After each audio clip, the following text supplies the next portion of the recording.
Welcome to Money and Racism, the podcast that delves deep into the intersection of finance and racial disparities. I'm your host and money EQ specialist, Dr. Joe Burns. I'm here to guide you through a series of thought-provoking conversations with people of color that aim to uncover the intricate relationships between money and systemic racism. Whether you're curious about the subject, seeking insights, or ready to join the fight against systemic injustices, Money and Racism is your space to learn, discuss, and take action. So, join us every week as we engage in free-flowing conversations that challenge the status quo and encourage critical thinking. Together, we'll work towards a more equitable and just financial world. On today's episode, we have Ant Blair. He's a former street entrepreneur, has successfully transitioned into the mainstream entrepreneurial world. With an impressive track record as a 6-time public speaking champion and a 2-time TEDx presenter, Blair not only captivates audiences, but also helps people overcome their fear of public speaking. Blair firmly believes that now is an unprecedented time in history for African Americans to assert their rights and seize economic opportunities. His inspiring story serves as the access code to unlock the promises of America for African American, Black, and Brown individuals. In addition to his entrepreneurial pursuits, Blair is a certified life coach and an ordained minister. His multifaceted expertise enables him to empower others on their journey towards personal and spiritual growth. Help me welcome Ant Blair today. Hey, Ant, man, I'm so happy to have you on here today. Man, I appreciate you so much. Thanks for being on the show. I really appreciate it. Yeah, same. You know, we met in that mastermind group, and you're one of the people out of the mastermind group who I try to keep up with as much as I can. There's a few folks that I keep up with, and you're one of them. And it was good to reconnect a few weeks ago and learn about what you're doing here with Money and Racism. And I've been looking forward to this day ever since we said, let's go ahead and do this thing. I love it. I love it. It's been a crazy journey so far, you know, with people saying yes. I've been surprised about some of the guests I'm having on the show. It's not really about me, right? And I can ask for better content for people to share their stories and what they're showing up with. I mean, I'm learning stuff about people I've known for years, right? In these conversations. And so it's been a lot of good. And man, I always love talking to you. You always bring a new perspective, a new fresh perspective. One thing I've really always enjoyed about our conversations is you always help me challenge my own beliefs. When we're talking about racism, right, from a white dude like me and a Black man like you, there's a lot that could go wrong in those conversations. I haven't heard this. I came up with this. I was talking to somebody before, but like my own fragile beliefs. There's a book out there called White Fragility, but I kind of think my own fragile beliefs and being able to have the conversation, and not that you got to hold any of that, but that you can like meet me where I'm at, which has always been really cool. So I've always appreciated that about you. And then just the passion you bring for not only this subject, but for life itself. It's always refreshing talking to you. I appreciate that, man. And you know, Joe, I've always said, especially really since the pandemic and George Floyd and all that, we just have to sit down and have some discussions that actually lead to productive actions. And that's what I appreciate about you. I know that you've been wrestling with, how do I insert myself into this? Where's my place in this? The result of the wrestling is what we're doing right now. I think it's some of it, you know, and you've taken some classes and things like that. So I appreciate the fact that you try to bone up on as much information as you can. And because of that, you make it easy to meet you where you are. And I believe that's part of it. I hear people who want to, you know, dismantle racism and be anti-racist and all of the things. They get the books and they read. And you do the book clubs and all the things. And then what? What's that action that goes with, or the next action that comes from the knowing? And for me, Joe, that's been ever since I did my TEDx talk, ever since George Floyd and all of those things, I've always been the person who says, well, what next? What next? What next? And what do we do next? What do we do next? And honestly, it's been a source of heartburn because I remember civil rights. Not that I was around, but, you know, I watched the stories and I hear and whatnot. You know, it wasn't like I was actually, you know, on the street marching and whatnot. But, you know, I hear them talk about that period of time. And even people who I didn't know that I've bumped into since that TEDx talk, who talk about, when we marched, the action, the actual tangible action of uniting and organizing and accomplishing a goal. You know, I look at civil rights, Joe, and I'm like, man, Are you kidding me? Rumor has it that about 250,000 people were involved in the civil rights movement. So let's just say it was, I don't know, let's just even say it was double that. Let's say it was 500,000 people. 500,000 people over the course of 11 years made historic change. And I look at today and I'm like, what's next? Why are we still in that lane? Why are we not still in that mode to where literally times, not saying the times are great now, but back then for them to do what they did, man, that is remarkable. That's remarkable. And I'm like, it's pretty crazy. Like, I didn't know that, right? And thinking of that number.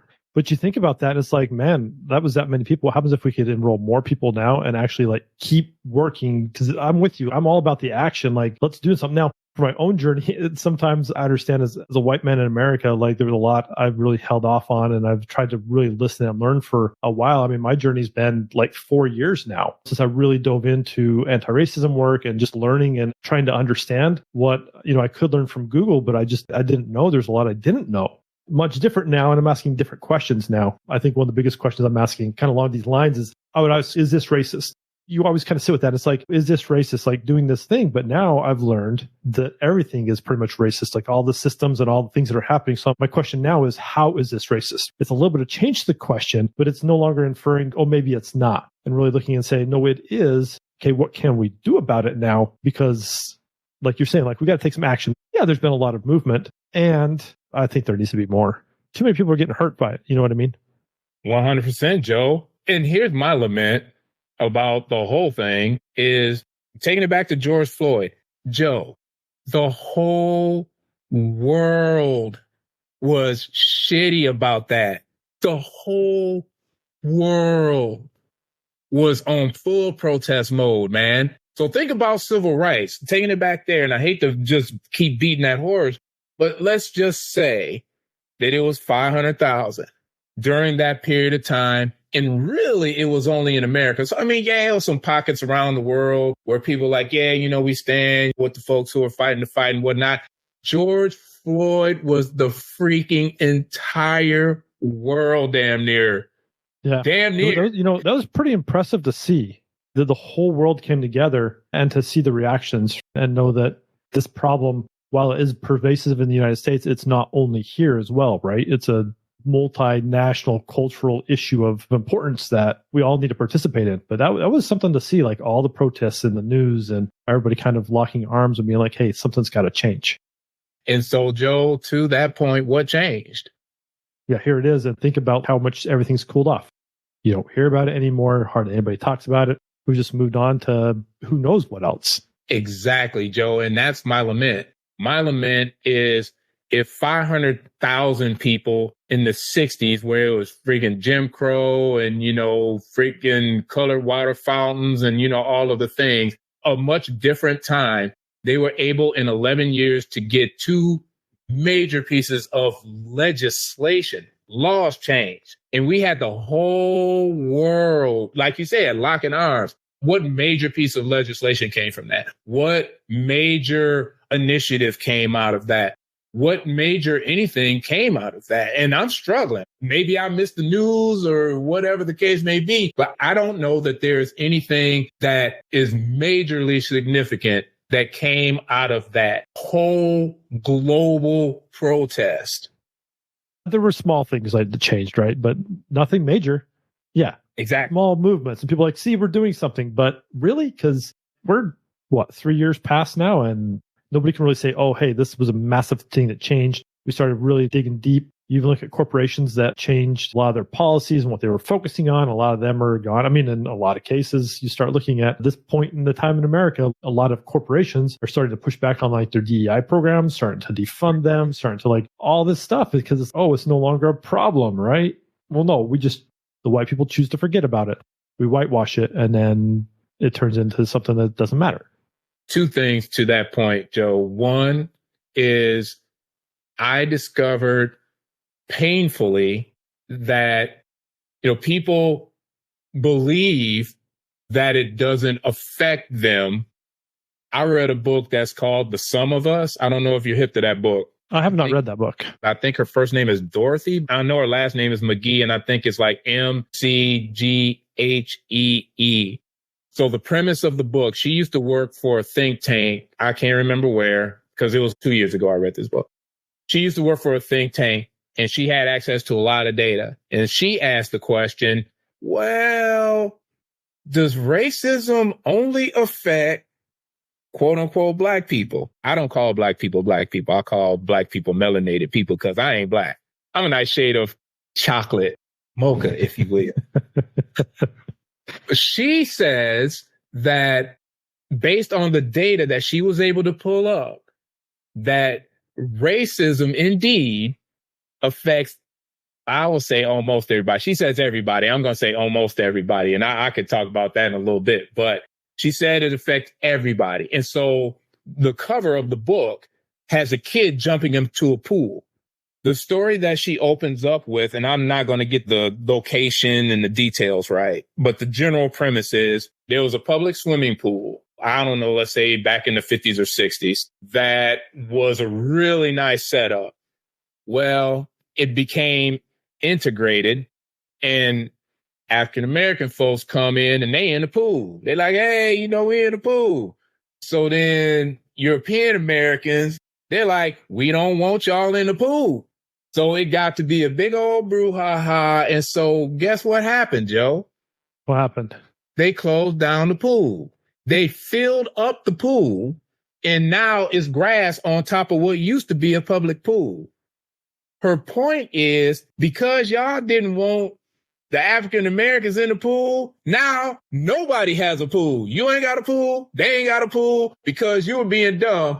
Nobody has a pool now. Yeah, they're like, so hey, we'll just take our ball, go home kind of thing, right? We'll just if we can't have what we want, then nobody will have it, right? Then nobody have it, but everybody's getting screwed. So nobody's swimming in the pool now. Yeah. And so that's the premise that she uses to launch into this idea. She backs it up with a whole bunch of data. It's a really good book. It's a thick one, but it's definitely a good read. And she just breaks it down like, hey, economically, this is how it affects everybody. It doesn't matter where you are on the totem pole. I don't even know if you can say totem pole anymore, but it doesn't matter where you are in the scheme of things. It affects everyone. And I believe that some people don't believe it affects them. And so they kind of remove themselves from the thing like, oh, well, it's not my problem, or it's not affecting me, so I don't really have to worry about it. I read a book, so then I can, pat myself on the back, say I did my thing. But I did something, so, I'm not racist anymore, or it's not going to affect me, or, yeah, I get you there. I'll say this and then lead into the second thing. So tell me anybody today who ain't an OG who already went through it, tell me somebody who's going to go and take that fire hose, take that billy club, take that shield, take that dog bite. You know what I'm saying? Get thrown in the back of a freaking paddy wagon because they believe in what they believe. Representative Lewis bashed up on side of head. He damn near didn't make it. Yeah. And can you imagine people back then saying, well, honey, I might not make it home tonight. I might be in jail, and I hope we got enough money to bail me out, or I just might not make it home at all. People was risking it for the biscuit back then, Joe, and folks at large ain't willing to risk it for the biscuit. Oh, no, 100% not. If it's not going to be safe, and if there's not some way they can, I don't know, there's lots of ways we can talk about this. There's no way they're putting their lives on the line for it. No way. I'll black out my Instagram photo for a day. I ain't fixing to go march or, anything like that too hardcore. So to that point about marching, so I don't know if I told you, when George Floyd jumped off, I was in Detroit.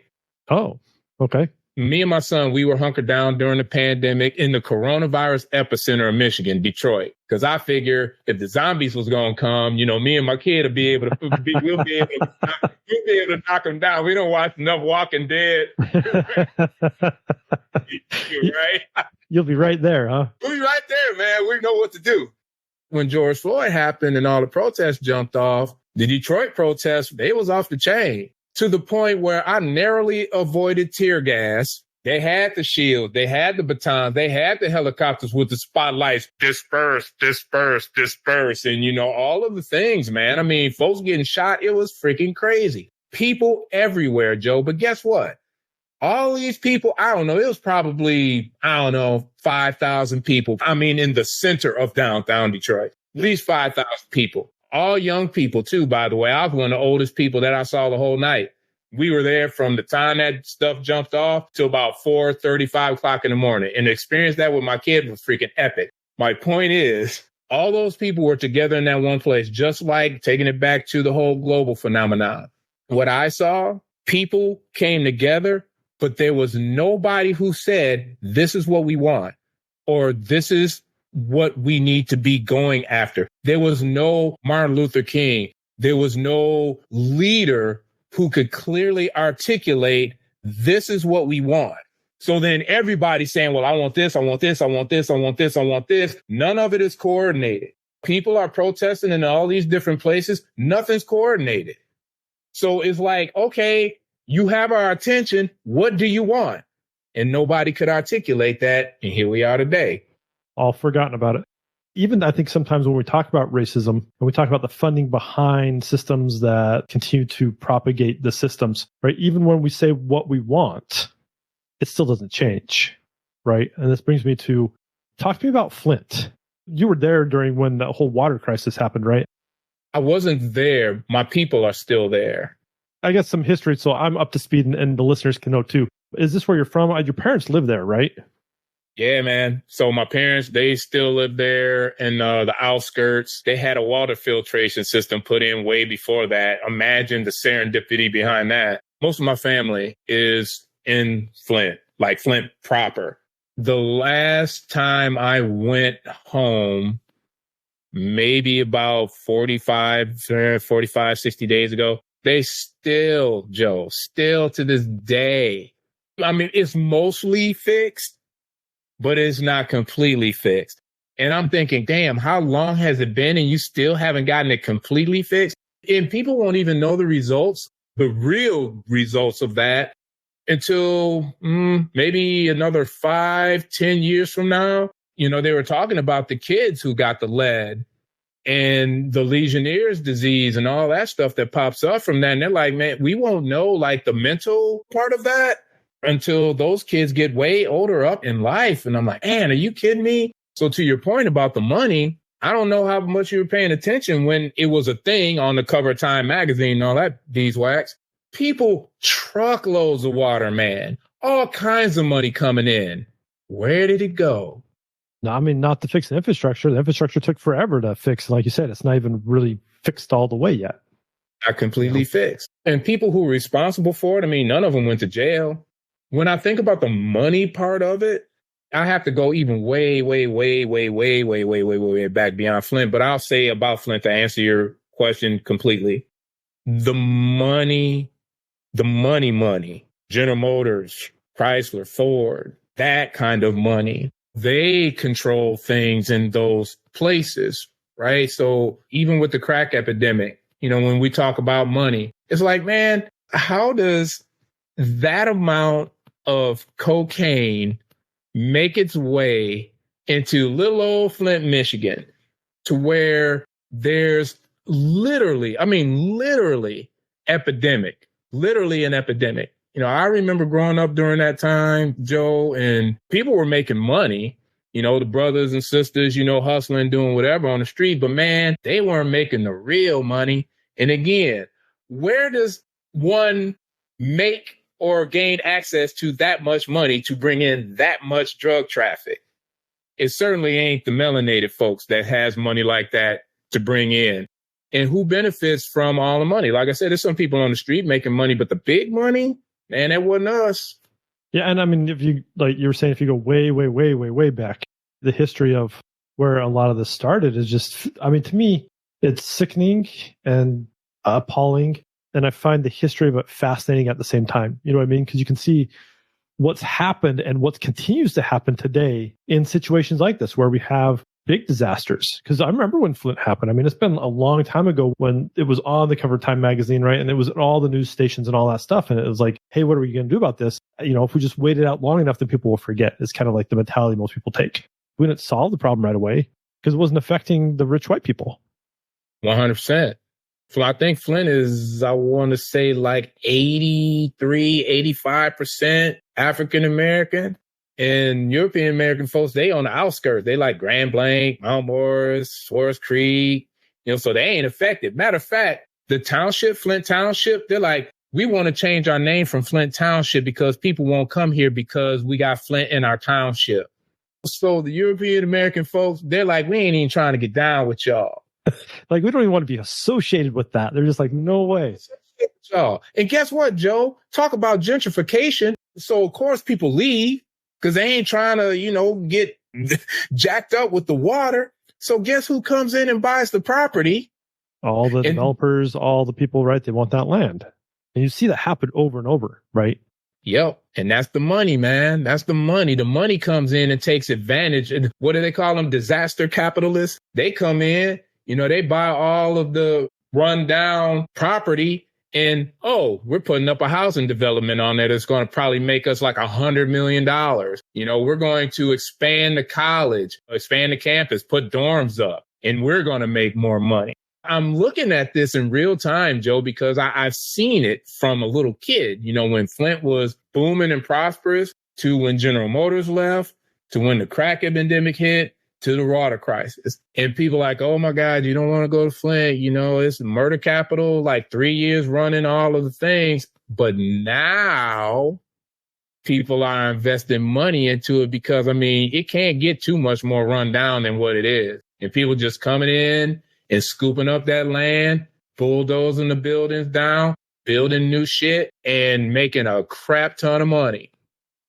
It's unfortunate, right? Because again, that drives, if you look at generational wealth, right? Your parents have been there forever and they're not going to have anything to leave to anybody, right? There's nothing left.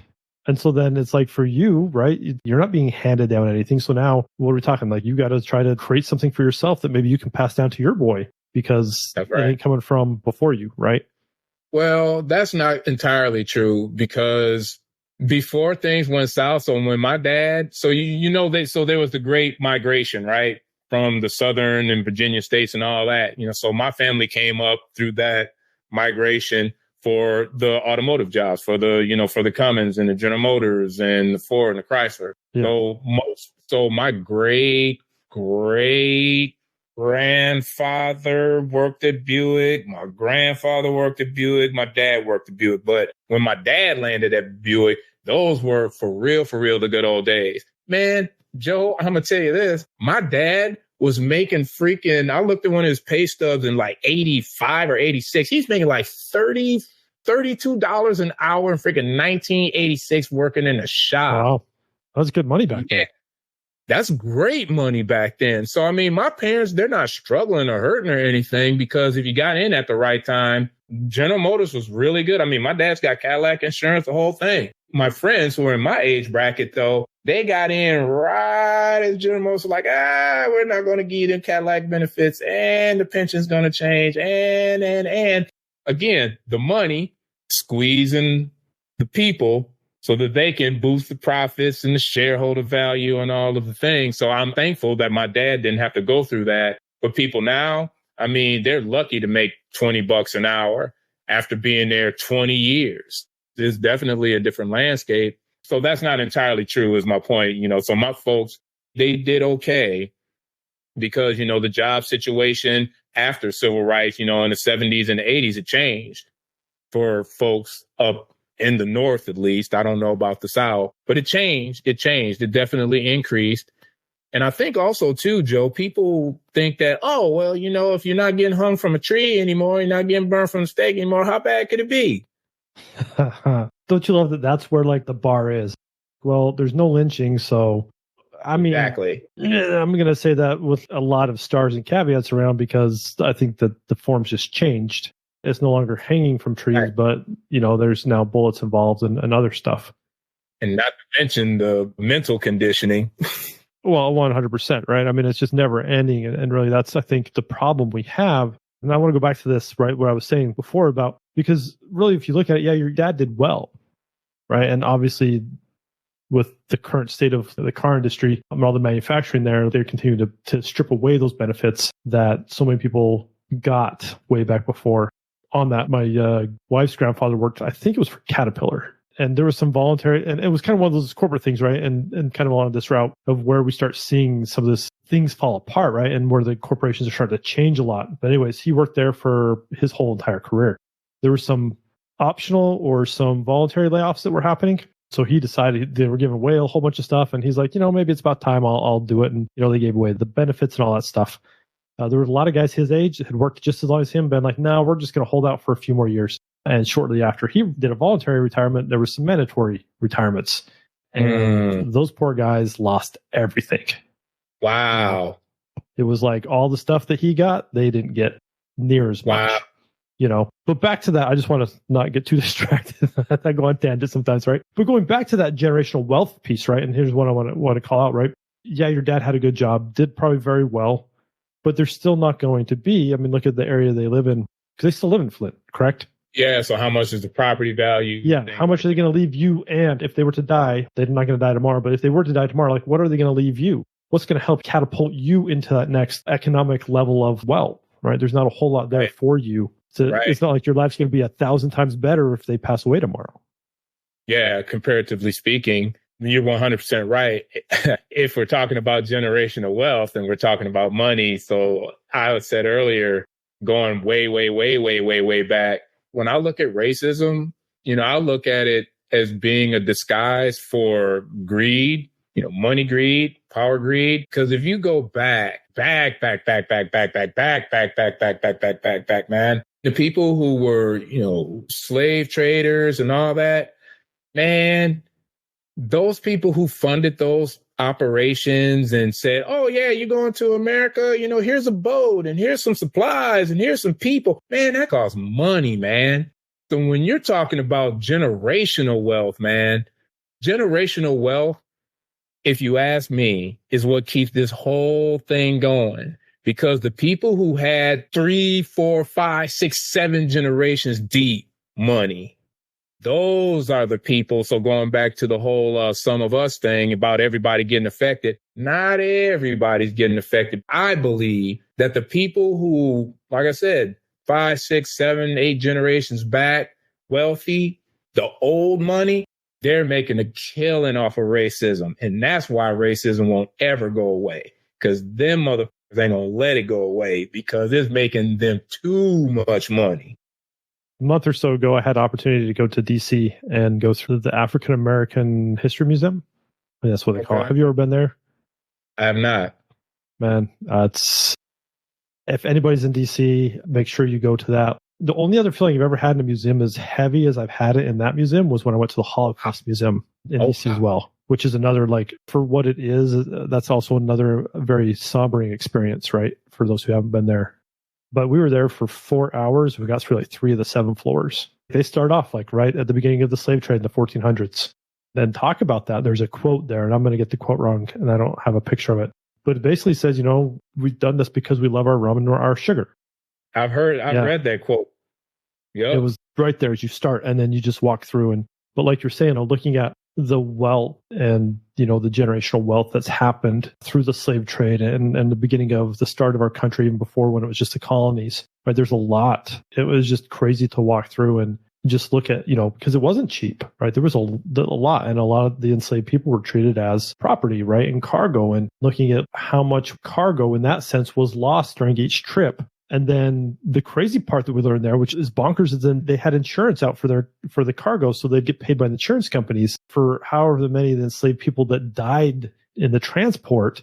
It's absolutely crazy when you look at it from an economical perspective of how racism has been so pervasive in our history. And it floors me. Again, it's a very sombering experience.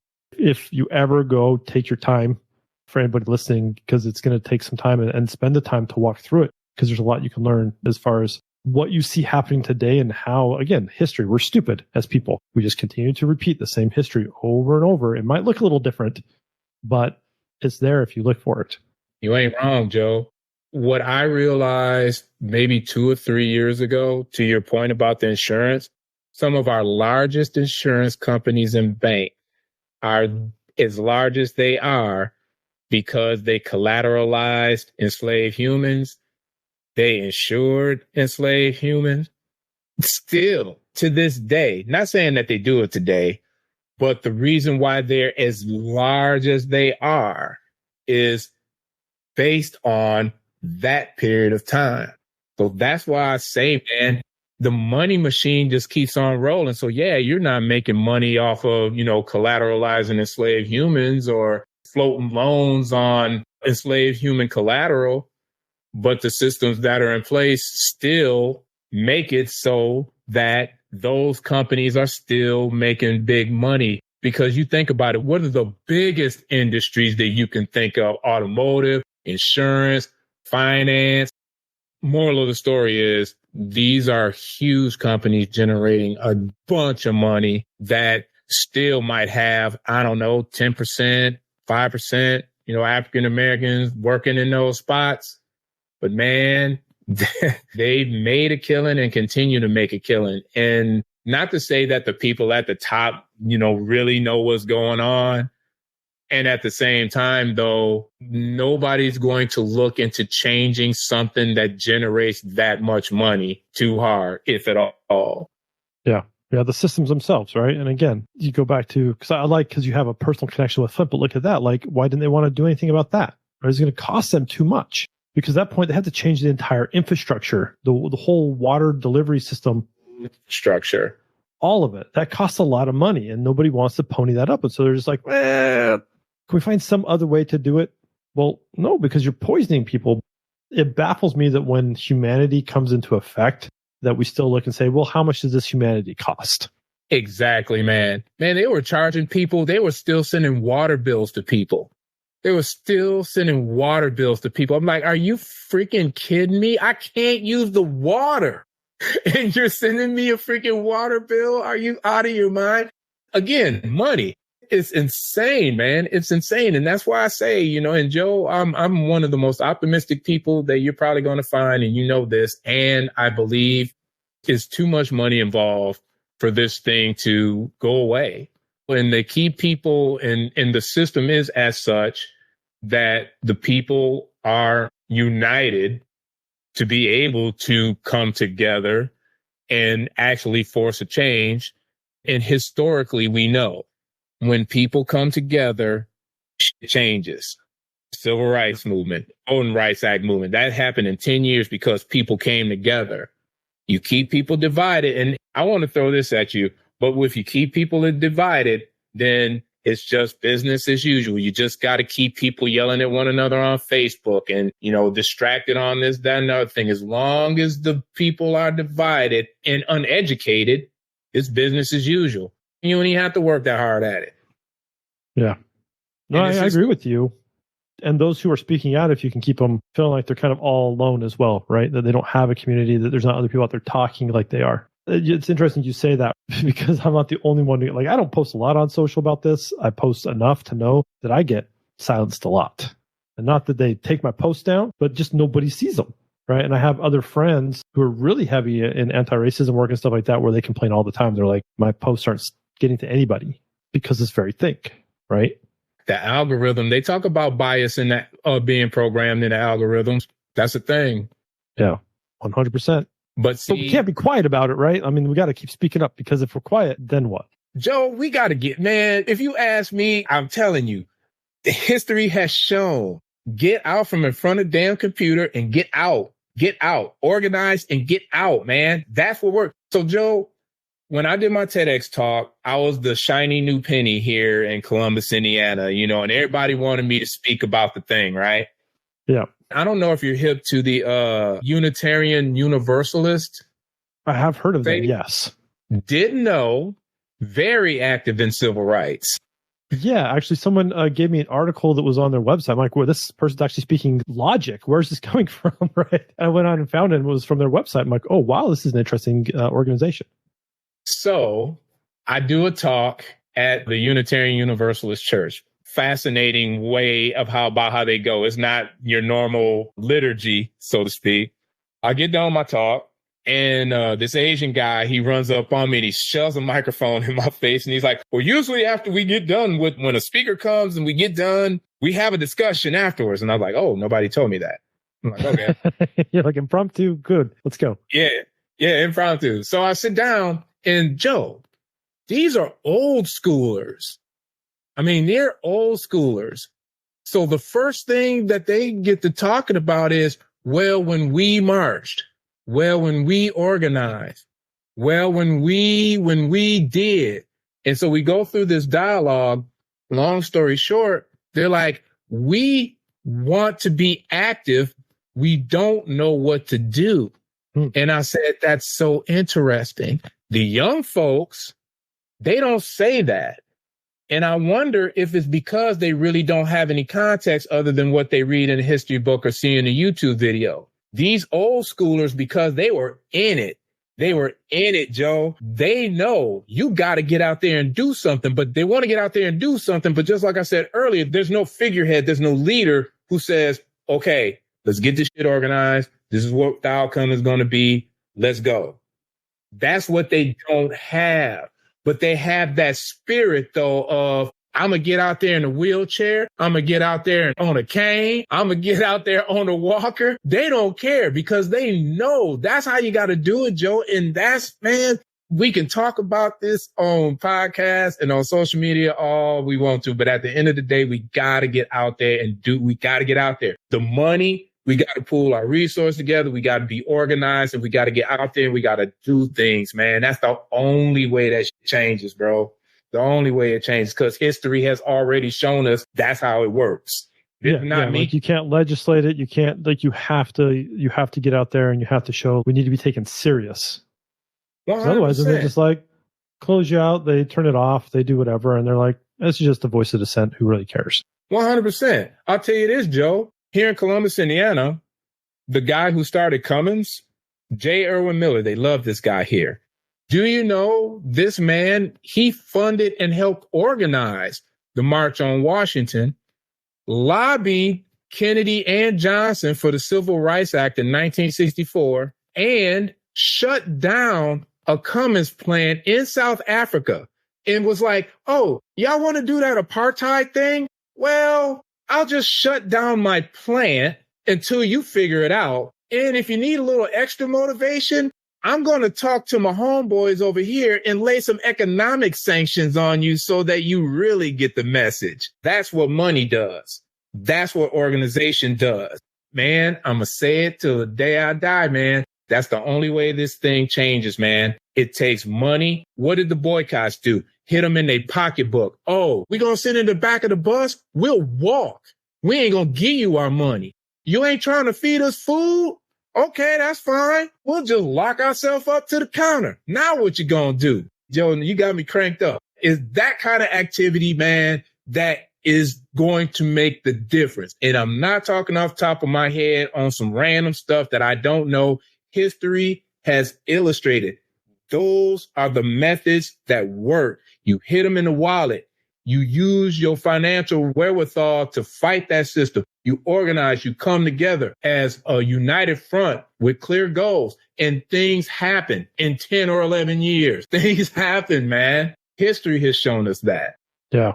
Well, and I think the other thing, too, is getting more of, as you call them, the European Americans, the white people involved in the process as well, right? Getting us to care about it. Because, again, European American, he saw a need in the world that he believed and executed on.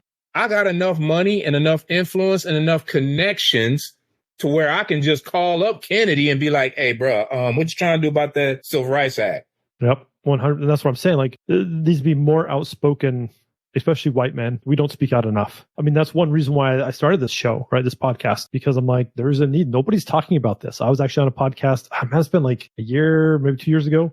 And at the end of the podcast, we talked about money, right? And my coaching, and he did something similar to what I do, but with a different group. And we had a fun time. He talks about money through comedy at the end of it. After the recordings were off and we're waiting for things to, finish out. He's like, I saw you talk about money and racism. He's like, I kind of wanted to talk to you about that. But he's like, I don't know if we're the right people to talk about that, because we're two white guys. And I just looked at him. I said, if we don't talk about it, who will?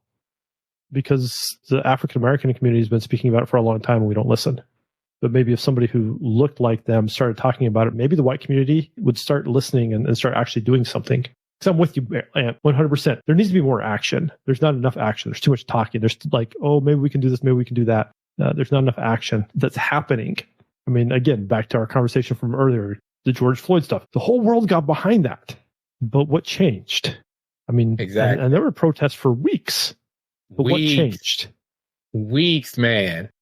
Yeah. I mean, yeah, some people got educated and some laws changed, but not enough to enact real change. And I know real change takes sometimes a long time to happen, but does it? I think we use that as an excuse not to do anything. I 100% agree with you on that, Joe. I do. Well, and there's the individual efforts that we can actually even do on our own. So, for example, I was in a book club. And, because book clubs were pretty popular around that time. We read How the Word is Passed. Have you read that one? I haven't. I've heard of it, though. Okay. Do you remember what the premise was? I don't.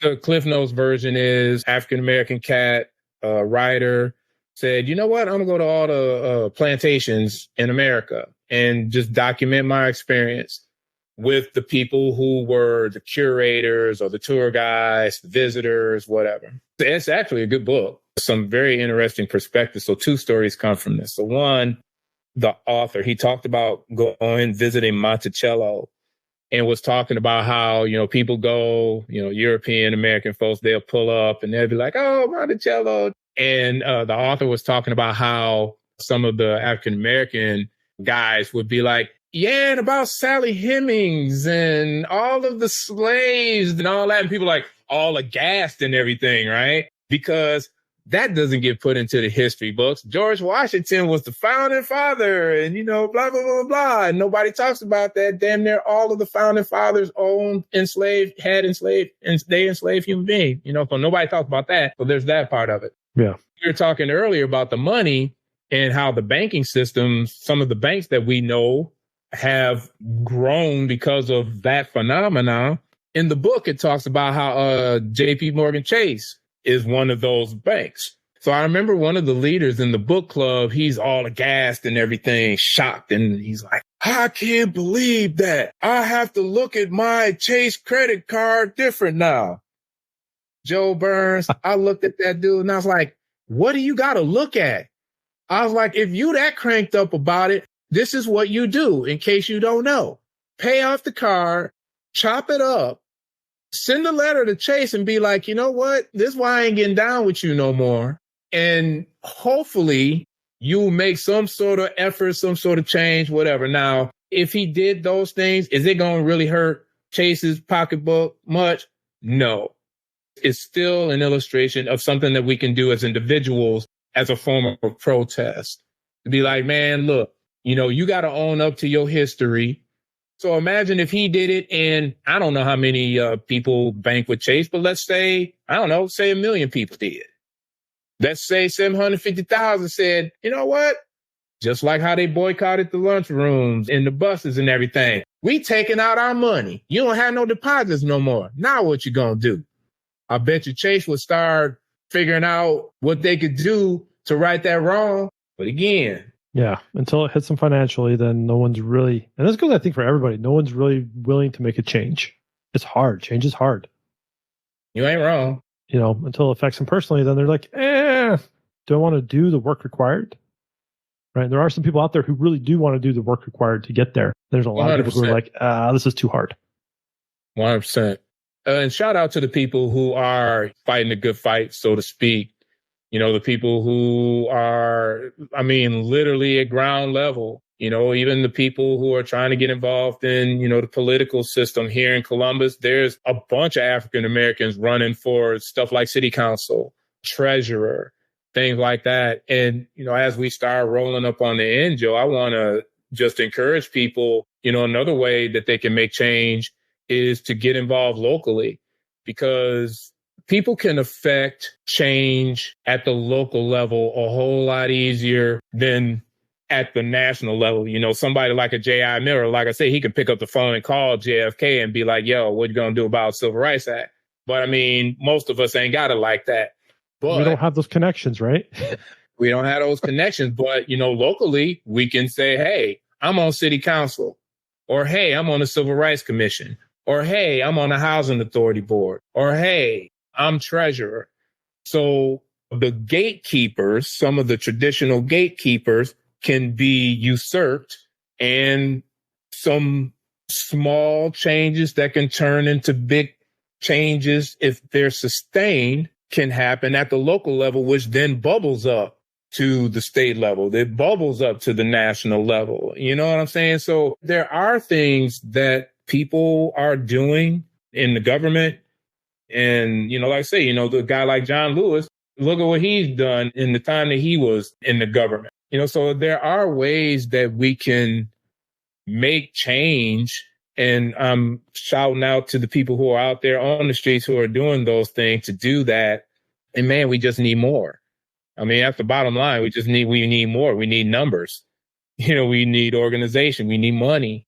I watched a show on Netflix. It's not on there anymore, but it was talking about the 60s and how guys like Sidney Poitier, some of those actors who were accepted by the masses, and they were talking about how they would send some of their money, some of their earnings.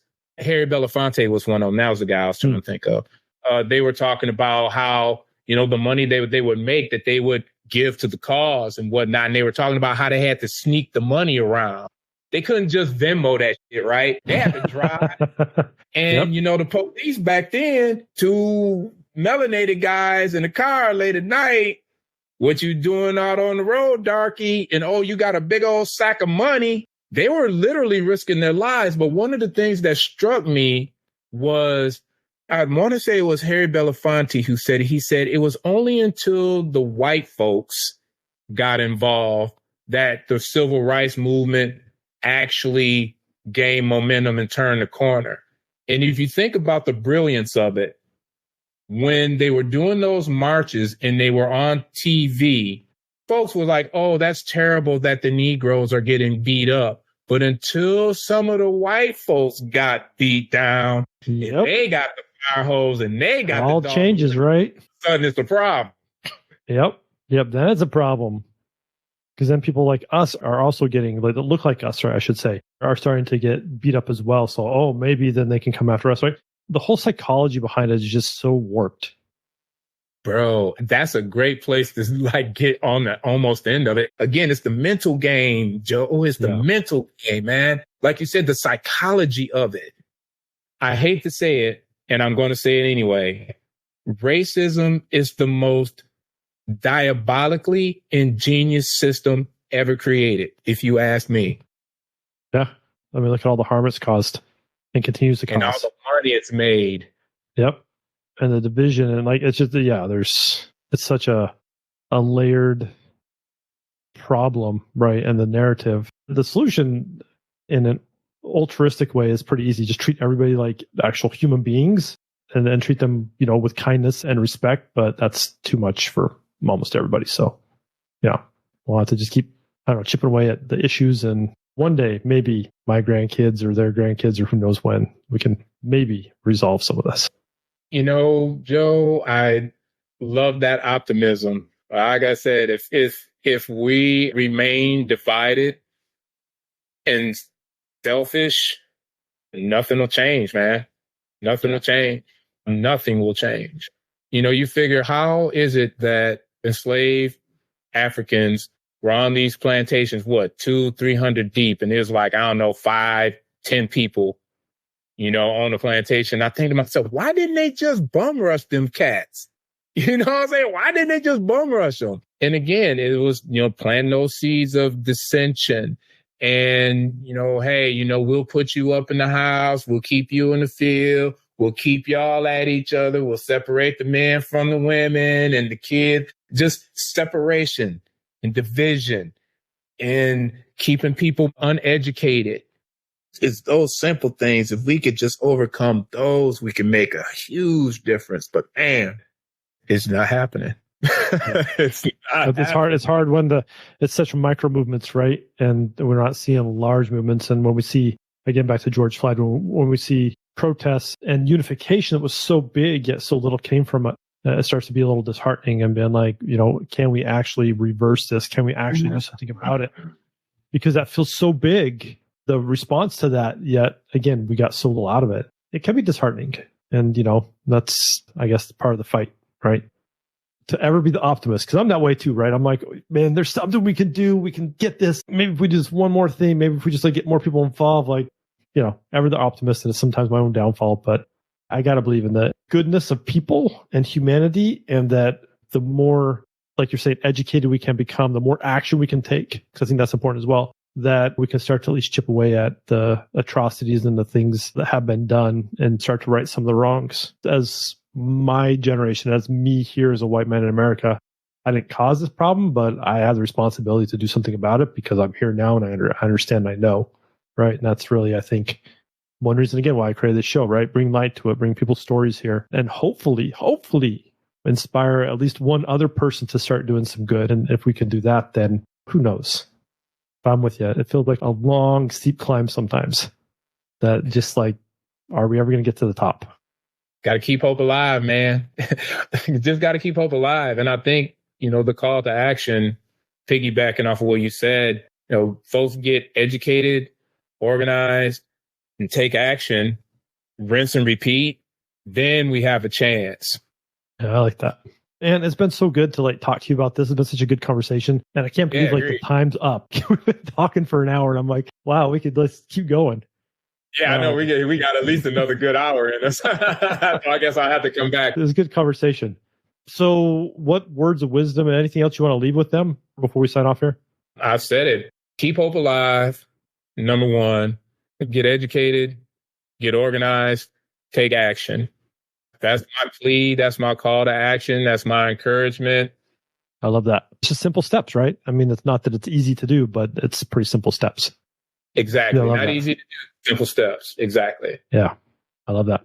Also, how can people find you? If they want to get to know you? I know we didn't talk about your professional career or anything like that. As he did mention, he is a TEDx speaker. Yeah, they could definitely just Google Ant Blair, TEDx Talk, the access code. That'll pull that up for people who want to get an idea to my thought process of the liberation of African Americans, but really the liberation of people at large in general. So they can find me on there. They can just Google Ant Blair. Just go to Google, type in ANTBLAIR. All this stuff come up. That's all you. There you go. Get yourself out there. Yeah, awesome. Man, for sure. I appreciate you, Joe, for having me on and for being willing to hop in the deep end of the pool. You bet, man. Like you said at the very beginning, you always push me to think differently, which is what I appreciate. And you're not willing to hold back, which I also appreciate. I've had conversations where people are holding back. I'm like, I might get hurt. I might wrestle with my own internal emotions, but that's not your problem. Let me have it. Let's go there. Let's have good conversation and let's just figure it out. Because if not, then how am I going to grow? How can I challenge my own beliefs, my own thought processes? Because that's really what this is about, right? Like I said earlier, right? It's about me challenging my own fragile beliefs in a way that I can see something different so I can do something different. So that's what I'm here about. Keep on doing the different, brother. Yeah, let's get it. Thanks again, Ant. And for those listening, I hope you enjoyed this episode and wait for the next one. It'll be out soon. Thanks all. Keep tuning in.